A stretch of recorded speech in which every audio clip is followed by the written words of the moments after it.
Okay, Alphabet put out its quarter. Might still call it Google. Ticker's GOOGL. Market loved it. It's up 10%. Frankly, it was a good quarter. It wasn't such a good quarter that it would warrant necessarily this reaction. Although, I think the reason is just because it was so muted last time. Last quarter, it was a big sell-off, and there was some skepticism. So let me walk you through it a little bit. First of all, let's just get straight to the numbers. Revenue was up 19%. You can't argue with that. That's awesome. Which was a beat of only 2.1, but still a beat. Earnings per share, yes, I see our graphics there, is 213%, which is true, but there's got to be a one-time thing in there. I could not find it to save my life, but there's no way on a real and adjusted basis of everything that should have been in, or there was some kind of one-time charge in the quarter a year ago. Anyways, let's not get too hung up on it. It was a beat of 1.7%. That's why, by the way, we use cash flow, because we make these adjustments really kind of automatically. Although there's always sometimes these one-time things just mess us up. That's a whole other story about my nightmare of data. But anyways, that's something you got to be cognizant of. It's these one-time things that shouldn't really be included in ongoing operations. Okay, enough of that. Market's loving it. Okay. Basically, they were skeptical after the last quarter and shares had come down, and now it's like, oh, we're back to normal. Okay, so this isn't like a new paradigm. It's just people were worried after last quarter.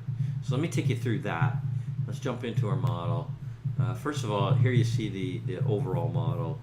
Improving returns for the last 5 years. Stock's been unbelievable. We're not changing our mind. You see our valuation says just over 1,500. It's trading at just over 1,200 right now. So nice upside there. But let's take a look at the previous quarter, okay? Because we don't have yet this quarter. The June quarter is not in our data. It just came out. Okay, but I want to look at the panic quarter. So first of all, revenue was up 16% when everybody got upset. Okay, in fairness, if you look at the last few quarters before that, it was in the 20s, mid-20s, and then it went to 16. All right, listen, hey, it's a massive company now. So 16% growth on a massive company, I still am okay with it. Let's go down to the EBITDA line, $13 billion, and compared to the March quarter the previous year was $12 billion. I'm not selling because yes, people expected more, but not a big deal. And it was all based on the it was an ad revenue skepticism is what I'm going to call it. So what happened this time? Well, ad revenues were up substantially. They were up 16%. So that eased a lot of concerns.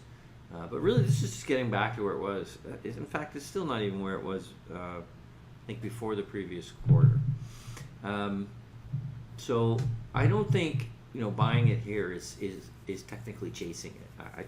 It's not at an all-time high or anything like that. It looks as good as ever. This quarter, I'm pretty sure is going to improve the return on invested capital.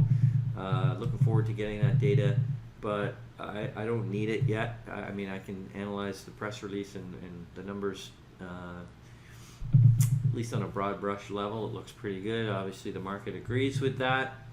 I don't know what else you could ask for from Google. There's also a $25 billion share repurchase plan. I guess it's $888 billion market cap, so it's really just a fraction. But they can easily do that. Oh my God, they have $148 billion of working capital. So $25 billion share repurchase is nothing for these guys, but nice to say, good signal. What else can I say? I'm sure there's more I could go on about, but you saw the numbers in the model. Looks great. I have nothing to complain. Oh, I know. I just want to touch on the antitrust. Yes, it's a bit of an issue. It's less of a concern for Google, in my opinion, compared to Facebook. To me, Facebook is the one at the most risk for the antitrust because they deal with the consumer at the most intimate level with consumer data. Google, not so much. Google, yes, there's ads, and They try and give you the right ads, but they're not. As far as I know, they don't have a lot of your data. At least it's not public. Yes, they have. You know, if you use Gmail and other things, they're gonna have some of your data, but they don't, publish it on a website like Facebook. Literally publishes your stuff. So, anyways, I think Facebook has bigger issues of antitrust than Google, but minor concern, and should be aware of it. Okay, so Google, Alphabet, I always go with the GOOGL one. It's the bigger one. It includes everything. There you go, Google. Thank you for watching our investment video. This is the same analysis we provide to our institutional clients. Want to improve your portfolio? Simply subscribe to our YouTube channel below, or better yet, go to our video website at video.fsavaluation.com and get access to the entire library.